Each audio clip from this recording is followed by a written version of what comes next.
Hello everyone. इस particular video में मैं आपके साथ डिस्कस करूंगा कैट 2019 के स्लॉट 2 के क्वांट सेक्शन का क्वेश्चन नंबर 18। ये मिक्सचर्स एंड एलिगेशंस का एक क्वेश्चन है। इस पर्टिकुलर क्वेश्चन में क्या गिवन है, the strength of a salt solution is P% of 100 ml of the solution. The strength of a salt solution is P%। एक स्ट्रेंथ की डेफिनेशन दे रखी है, the strength of a salt solution is P% if 100 ml of the solution contains P grams of the salt। अगर 100 ml solution में अगर P ग्राम salt हो तो उसके स्ट्रेंथ को हम क्या बोलेंगे, P% उसकी सॉल्यूशन की स्ट्रेंथ है। अब इसमें गिवन है each of 3 vessels A B C। 3 vessels given है A B C contains 500 ml of salt solution of strength 10%, 22% and 32%। इसमें 500 है सॉल्यूशन, इसमें भी 500 ml है और इसमें भी 500 ml है। ठीक है, तीनों में ये सॉल्यूशन है और तीनों की स्ट्रेंथ अलग अलग है, तीनों में सॉल्ट की क्वांटिटी अलग अलग है। इसमें 500 का 10% है सॉल्ट, इसमें है 500 का 22% सॉल्ट है और इसमें 500 का 32% सॉल्ट है। अब उसके बाद क्या गिवन है, now 100 ml of the solution in vessel A is transfer to vessel B. इसमें 500 था, 500 से मैंने इसमें 100 ml ट्रांसफर कर दिया। तो अब B का सॉल्यूशन, B का वॉल्यूम कितना हो गया, 600 ml हो गया और A का कितना रह गया, 400 ml हो गया। उसके बाद क्या किया, then 100 ml of solution in vessel B is transfer to vessel C। Again मैंने B से कितना ट्रांसफर कर दिया, 100 ml C में ट्रांसफर कर दिया। तो B में 500 रह गया, C में 600 हो गया। Finally 100 ml of the solution in vessel C is transfer to vessel A। और फाइनली क्या हुआ, हमने अगेन जो 100 ml है वो ट्रांसफर कर दिया वेसल A में। तो अगेन तीनों का वॉल्यूम कितना हो गया, 500 ml ईच हो गया। ठीक है, the strength in percentage of the resulting solution in vessel A। अब जो वेसल A का जो पहले स्ट्रेंथ था 10%, ऑफ कोर्स क्या हो गया होगा, वो चेंज हो गया होगा क्योंकि A से मेरा कुछ सॉल्यूशन B में गया, फिर B से कुछ सॉल्यूशन C में गया, तो सब में सॉल्ट की क्वांटिटी चेंज होती गई और C से फिर फाइनली 100 ml आ गया A में। तो अब रिजल्टिंग सॉल्यूशन का हमें स्ट्रेंथ बताना है। ऑफ कोर्स ये 10% से ज्यादा होगा क्योंकि इसमें जो अब नया सॉल्यूशन आया वो B और C से आया है, जिसका स्ट्रेंथ क्या था, 10% से ज्यादा था, जैसे 22% और 32%। अब इसमें हम एलिगेशंस का यूज करके हम इसको क्वेश्चन को सॉल्व करते हैं। एलिगेशन में आपको पता है कैसे इसमें क्वेश्चन को सॉल्व करते हैं। अगर मैं A और B की बात करूं, A से में क्या गया था, 100 ml गया था, तो जो A की क्वांटिटी है, जो अब रिजल्टेंट सॉल्यूशन बना है A के 100 ml से और B के 500 ml से, उसको हम एलिगेशन के फॉर्म में कैसे लिख सकते हैं, A का 100 ml लिया है और B का 500 ml लिया। A की स्ट्रेंथ कितनी थी, 10% और B की स्ट्रेंथ कितनी थी, 22%। ठीक है, रिजल्टेंट सॉल्यूशन का स्ट्रेंथ मैं मान लेता हूँ X%, उसको हम यहाँ ऐसे सेंटर में लिखते हैं। ठीक है, और हम डायगनली उसका डिफरेंस निकाल लेते हैं। तो x कोई वैल्यू होगी, जो x आएगा ऑफकोर्स जो ये स्ट्रेंथ आएगी ये 10 और 22 के बीच में आएगी, तो इसका जो डिफरेंस निकालेंगे यहाँ पर क्या लिखेंगे, 22 माइनस एक्स लिखेंगे। x क्या होगा, लेस देन 22 होगा और यहाँ पर हम डिफरेंस क्या लिखेंगे, 10 माइनस एक्स।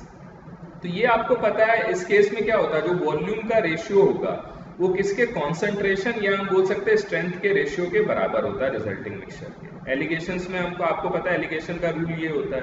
तो इसमें आप इसको ऐसे सॉल्व कर सकते हो, ये क्या हो जाएगा, 100/500 is equals to 22 minus x upon 10 minus x.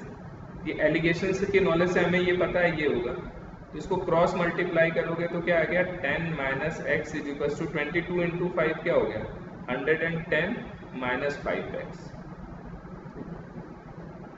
तो इसको आप 5x को राइट हैंड साइड पे ले आओ तो 5x माइनस x कितना हो गया, 4x इज इक्वल्स टू 100। तो यहाँ से देखोगे x की वैल्यू क्या आ गई, 25 आ गई। क्या x की वैल्यू 25 हो सकती है क्या, x की वैल्यू कभी भी, x की वैल्यू ऑलवेज भी होगी इन बिटवीन 10 एंड 22। इसका मतलब हमने कहीं इसमें गलत किया है। आप इसमें देखोगे x की वैल्यू 25 नहीं हो सकती है, इसमें हमने क्या गलती करी है, x की वैल्यू 10 और 22 के बीच में होगा तो 22 माइनस एक्स होगा, यहाँ पर 10 माइनस एक्स नहीं होगा, इट विल बी x बड़ा है 10 से, it will be x minus 10। Sorry, आप यहाँ से आप इसको निकाल सकते हो, 100/500 is equals to 22 minus x upon x minus 10।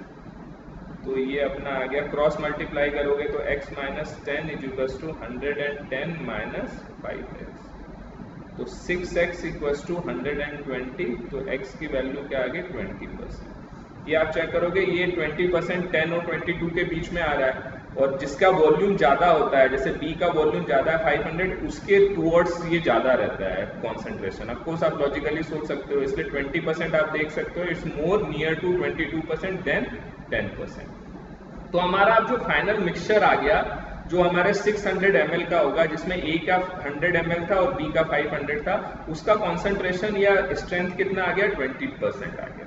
अब अगेन हम B और C के केस में एलिगेशन को अप्लाई करेंगे। अब हमें पता है B का वॉल्यूम कितना है 600, और B से मैंने 100 ml लेकर C में मिक्स किया है, तो B का मैंने वॉल्यूम कितना लिया है 100, और किस में मिक्स किया है C में। यहाँ पर ये B हो गया और यहाँ पर C हो गया, ठीक। B का वॉल्यूम है 100 और C का वॉल्यूम है 500। B का कॉन्सेंट्रेशन क्या हो जाएगा नया, वो 20% है ना, जिससे मैंने ये 100% लिया है जिस सॉल्यूशन से, उसका कॉन्सेंट्रेशन कितना है या स्ट्रेंथ कितनी है 20% है, तो इसके नीचे मैंने 20% लिख दिया। और 500 जो ml है C का, उसका स्ट्रेंथ कितना है 32%, तो उसके नीचे मैंने 32 लिख दिया। अब ये जो रिजल्टेंट 600 ml बनेगा, उसका स्ट्रेंथ कितना आएगा x, तो मैंने x को यहाँ पर लिख दिया। अगेन मैं क्रॉस इसको डायगोनली में सब्ट्रैक्ट करूंगा, तो इसमें भी x की वैल्यू आपको पता है 20 और 32 के बीच में आएगी, तो इसको तो 32 माइनस एक्स लिखूंगा, और यहाँ क्या लिखूंगा x माइनस 20 लिखूंगा। तो अगेन आप यहाँ पे अप्लाई करोगे तो क्या आ जाएगा 1/5 is equal to 32 minus x upon x minus 20। तो इसको अगर हम सॉल्व करेंगे तो हमारे पास आ जाएगा x minus 20 is equal to 32 into 5 160 हो जाएगा माइनस 5x, तो 6x इज इक्वल टू 180 हो जाएगा, x की वैल्यू क्या हो जाएगी 30%। तो अब हमारा जो रिजल्टेंट, जिसमें हम 20 का जो नया सॉल्यूशन था, उसका 100 ml जब मैंने C में मिक्स किया, तो हमारे पास जो रिजल्टेंट 600 ml का सॉल्यूशन बना है, पहले उसका कॉन्सेंट्रेशन 32 था, अब उसमें कम स्ट्रेंथ वाला मैंने कुछ सॉल्यूशन मिक्स कर दिया है, तो अब उसका स्ट्रेंथ घट के कितना हो गया है 30% हो गया। अब फाइनल स्टेप हमें करना है, इसमें क्या आप गिवन है C का 100 ml अपन ने किस में डाला है, A में डाला है। तो अब अगेन अब लास्ट टाइम आप एलिगेशन का फॉर्मूला अप्लाई करोगे, यहाँ आप C ले लो, यहाँ पर A ले लो, ठीक है। C का कितना ml मैंने लिया है 100 ml, A के कितने ml में मिक्स किया है, A का कितना ml बचा हुआ है 400 ml, बिकॉज मैंने 100 ml तो ऑलरेडी ले लिया था, तो ये हमें मिक्स करना है, ठीक है। तो जो C का 100 ml लिया है, उसका स्ट्रेंथ अब कितना है 30%, तो यहाँ मैं 30% ले लूंगा, और A का जो 400 ml है, इसका स्ट्रेंथ कितना है आपको पता है 10% है। रिजल्टेंट का स्ट्रेंथ मैंने मान लिया x है, इसी x की वैल्यू हमें बतानी है, जो x होगा वो हमारा फाइनल आंसर होगा। इसमें भी मैंने डायगोनली इसको सब्ट्रैक्ट करूंगा, तो ये हो गया मेरा, इसकी वैल्यू 10 और 30 के बीच में आएगी, यहाँ तो मैंने लिख दिया 30 माइनस एक्स, और यहाँ क्या ले लिया मैंने x माइनस 10। तो इसको सॉल्व करोगे, इसका रेशियो 100 ml और 400 ml का रेशियो किसके रेशियो के बराबर होगा, x minus 10 upon 30 minus x, तो इसकी वैल्यू क्या हो जाएगी, अगर आप इसको सॉल्व करोगे 1/4, 100/400 1/4 is equal to x minus 10 upon 30 minus x, तो 30 minus x is equal to 4x minus 40, तो 5x की वैल्यू हो गई 70, तो हमारा x क्या आ गया 14 आ गया, 14%। तो जो अब रिजल्टेंट A और जो C का 100 ml आया है, अब जो रिजल्टेंट 500 ml जो नया सॉल्यूशन बना है, उसका स्ट्रेंथ या कॉन्सेंट्रेशन कितना होगा 14% होगा, तो इसका आंसर क्या हो जाएगा सेकंड ऑप्शन 14%। तो आप कभी भी ऐसा क्वेश्चन आपको फाइंड आउट करना है, इसमें आप एलिगेशन का रूल अप्लाई करके आप बहुत इजी वे में कर सकते हो। एलिगेशन का रूल में सिंपली क्या होता है, अगर हम कोई दो सॉल्यूशन को मिक्स करते हैं जिसका कॉन्सेंट्रेशन अलग अलग होता है, तो सबसे पहले उन दोनों का आप कॉन्सेंट्रेशन ऊपर लिख लो, और जिसका कॉन्सेंट्रेशन है उसके ऊपर उसका वॉल्यूम लिख लो, और फिर हम डायगोनली सब्ट्रैक्ट कर देंगे, और उसके बाद जो वॉल्यूम का जो रेशियो है और जो डिफरेंस आया उसका रेशियो हमेशा बराबर होता है।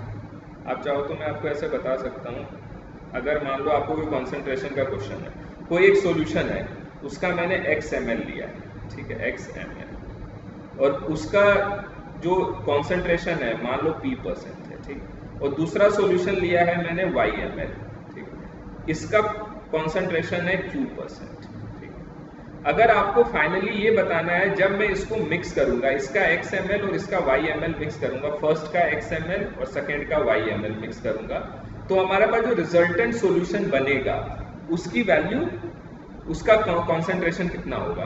यहाँ पे मान लेते हैं P is greater than Q आपको गिवन है, तो उसका रिजल्टेंट जो बनेगा उसको मैंने Z मान लिया, Z% होगा, ठीक है। तो आपको इसमें हमेशा क्या करना है, डायगोनली सब्ट्रैक्ट करना है।